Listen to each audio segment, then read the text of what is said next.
प्रदेशवासियों को इस साल की जो पहली बर्फबारी हुई उसकी हार्दिक शुभकामनाएं।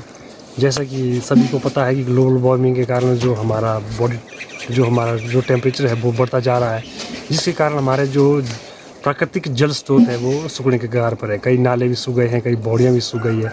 अगर इस तरह की सर्दियों में बर्फबारी होती रहेगी, एक नहीं 3-4 बार होनी चाहिए सर्दियों में इस प्रकार की बर्फबारी, तो हमारे जो प्राकृतिक जल स्रोत है, नदी नाले, उनमें साल भर पानी रहेगा और साल भर हमें पानी की समस्या नहीं होगी। किसानों और बागवानों के लिए तो बर्फबारी एक संजीवनी की तरह है।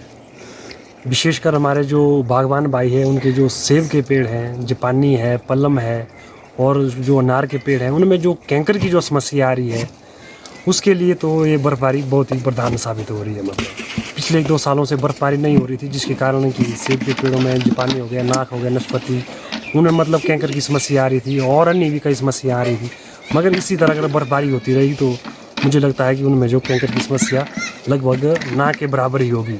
और जो हमारे दूसरे किसान भाई है जो लहसुन का काम कर रहे हैं, उनके लिए भी ये मतलब बहुत ही संजीवनी की तरह है।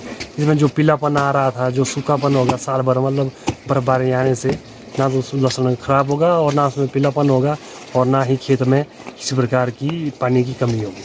इसलिए ही सख्ती बरतने को कहा है कि घर में बैठें, फालतू में बाहर ना निकलें। वो सब बर्फबारी होने के कारण सभी घर में बैठेंगे, इधर उधर फालतू में नहीं जाएंगे। तो मुझे लगता है कि कोरोना काल में बर्फबारी के कारण जो कोरोना को रोकने में भी काफ़ी मदद मिलेगी बर्फबारी होने के कारण।